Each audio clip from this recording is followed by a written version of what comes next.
It's been a little while since we've gotten an announcement from Tudor that wasn't about a Black Bay. Today we got a field watch that is the Ranger that was discontinued a few years ago, and now they are bringing it back in a smaller form.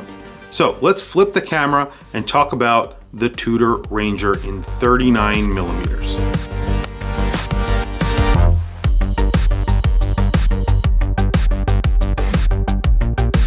So as I mentioned in the intro, the original Tudor Ranger was discontinued. That was a 41 millimeter watch. It was a little bit thick. It had an ETA movement as well. Now what they are doing is they are re-releasing the Tudor Ranger. Of course, the Tudor Ranger is a historic model from Tudor.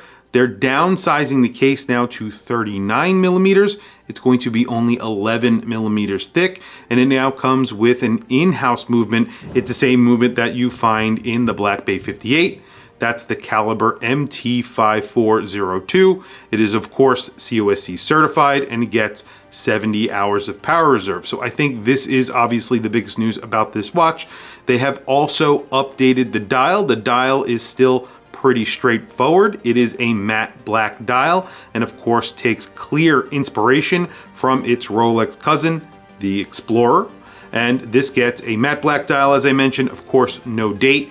The dial gets 12, 3, 6, and 9 setup, and it has off-white colored lume. So the lume on here is sort of meant to look vintage. So you're getting sort of an old radium lume, but it's not actually brown. It's more of a cream color. Only the end of the second hand, so the very tip of the second hand is now red. On previous models, the entire second hand was red. And also the smiley face at the bottom of the dial, right above the 6 o'clock index.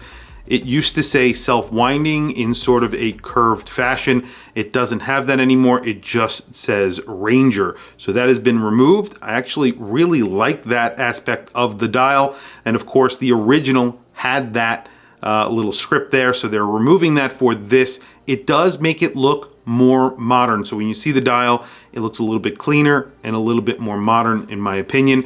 100 meters of water resistance, and they are offering this on a bracelet. The bracelet does get molded end links to the actual case, whereas previous models, the 41 millimeter version, did not. So it had a straight end on the end link of the bracelet. So $3,500 on that bracelet. It's an oyster style bracelet. And then of course, $2,725 if you want it on a NATO strap, a rubber strap, or a leather strap. Really good looking watch, obvious clear inspiration from the Rolex Explorer, which is not a bad thing, although this was a historic model from Tudor, and a very good looking model, obviously, from the very, very beginning. Very straightforward field watch, and I think they reissued this well. 39 millimeters is a very good size. Some people will still find this large. However, I think this is a really good size for a lot of wrists out there. I think this is a crowd pleaser.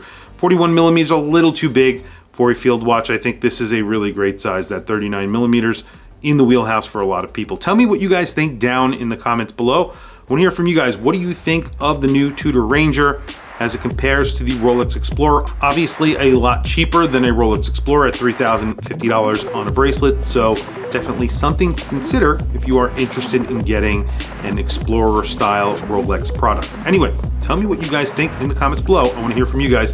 Please also don't forget to like, subscribe, hit that bell icon. It is super helpful for the channel and I very much appreciate it.